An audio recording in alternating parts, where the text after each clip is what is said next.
G'day guys, Shane here. Today we're talking about the Pixel 6 and how good the camera is on that Pixel 6. The good, the bad, the ugly and the lies. Let's get into it.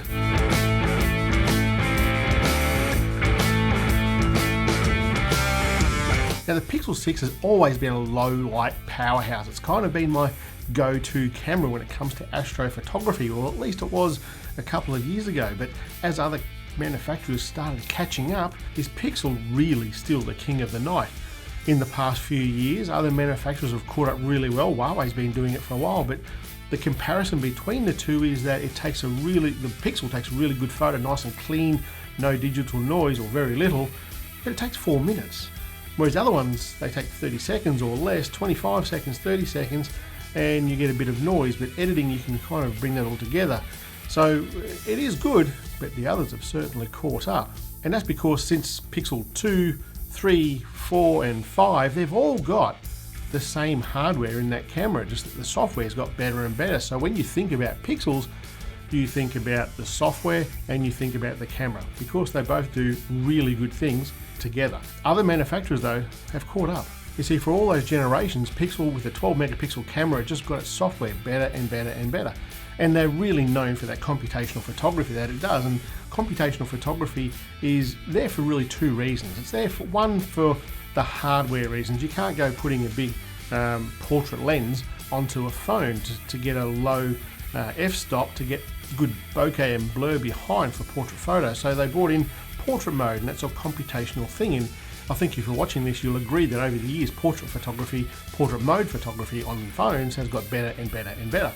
And the other reason that computational photography exists is for that learning curve, and it basically eliminates that learning curve for most things. So for long exposure photography, for portrait photography, for astrophotography, the computational photography helps out that sort of genre of photography, or those genres of photography, incredibly well.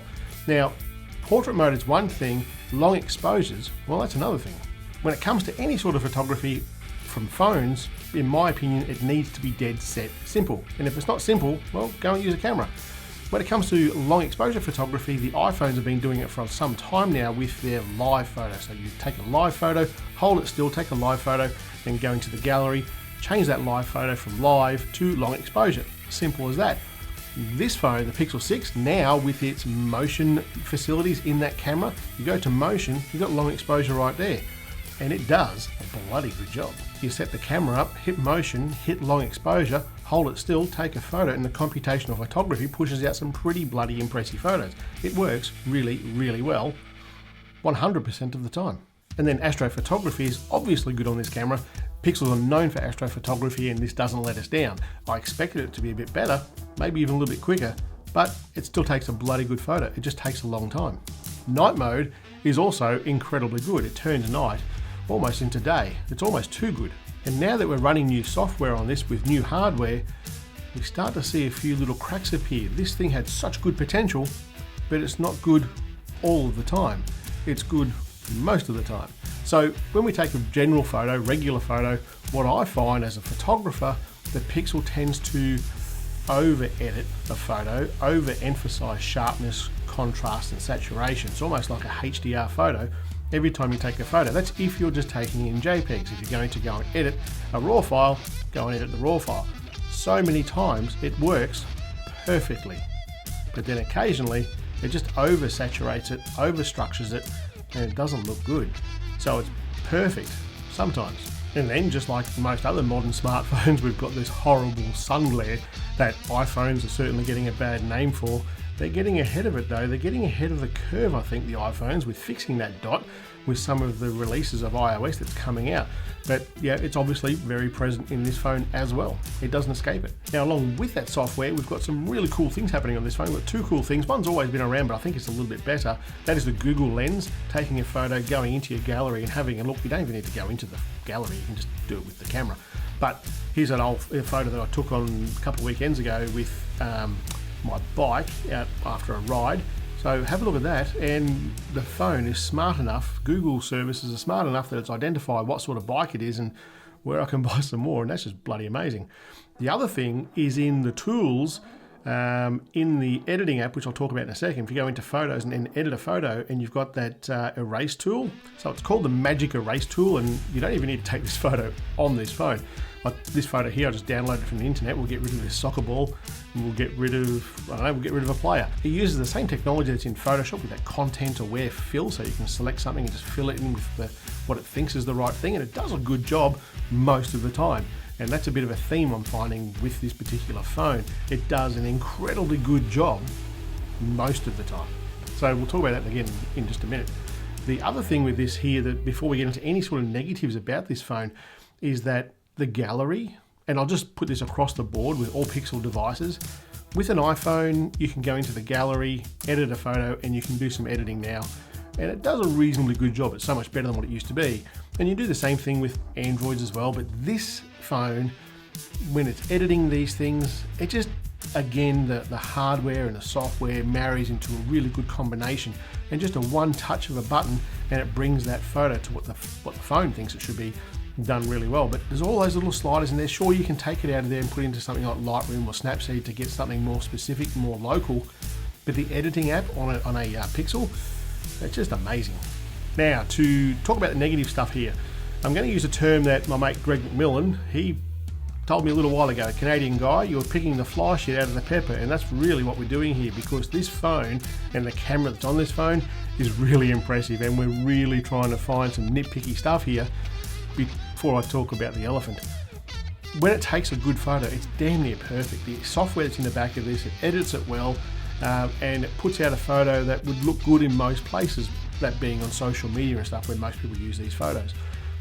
But as a photographer, I think it overemphasizes things, and from my point of view, I think it does a perfect job a lot of the time.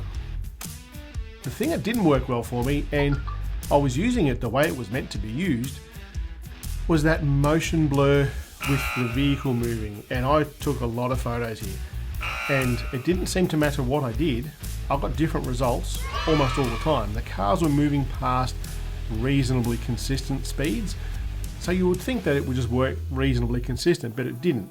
And I wasn't doing anything wrong, I was doing exactly what it was meant to do, and the lighting was good, it just was inconsistent. So I think they've got a little bit of work to do with that, and Google, if there's a fix for it, well, it's going to come to the phones. They're just really good with upgrading their phones. Basically, for an experienced photographer, if you're used to taking a lot of photos and you're happy taking a lot of photos, you may find that these photos are, well, they're just a bit overcooked. You've overdone them just a little bit, and I don't like that. Undoing editing is not a fun thing to do.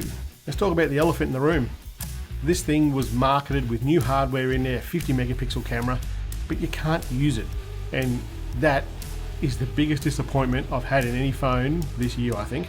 I've been excited to get this phone and get out there and get it testing. I was really keen to see some large printable sizes of astrophotography through Gcam with a 50 megapixel phone. I was really excited to see that, but you can't use it. Now, I get why they've done it. Maybe there was a shortage of parts. I've heard so many different stories around. I'm probably going to get a heap down in the comments here with different people's opinions as to why the camera has this sensor and we're not able to use it. But the best I can figure is that it's hardware binned, so we're looking at about a 12.5 megapixel camera versus the 12 that we had before. It's obviously better hardware because it's taking a pretty bloody good photo, but is it that much better? I don't think it is. Google's website says it's a 50 megapixel camera. It's just not. It is in hardware, but we can't use it, and we don't use it that way. So I think they kind of bullshitted us a bit. I don't think that, did they lie to us? I'd say probably not, but were they upfront and honest about it? No, I don't think so either. They market it as a 50 megapixel camera. There's some fine print down there that says that they do the pixel binning, but realistically, it's just a 12.5 megapixel camera with really, really good pixel sizes. It's like 2.4 microns or something like that. It's a really big pixel size, so it's going to do really well in the dark. But even the Samsung, which came out almost a year ago now, the S21 Ultra, it has 108 megapixels, and you can select 108 megapixels and print really, really big photos. Really not impressed that they did it that way. I think a few of us in the photography realm of phone photography is a little bit disappointed in that. It's still a bloody good camera, don't get me wrong. I think they kind of missed it just that little bit. This is really just an opinion piece. It's my opinion. I might be wrong. Tell me if I'm wrong. I don't mind. Plenty of people do. Alright guys, that's it for today. I'll see you next week. Catch you later.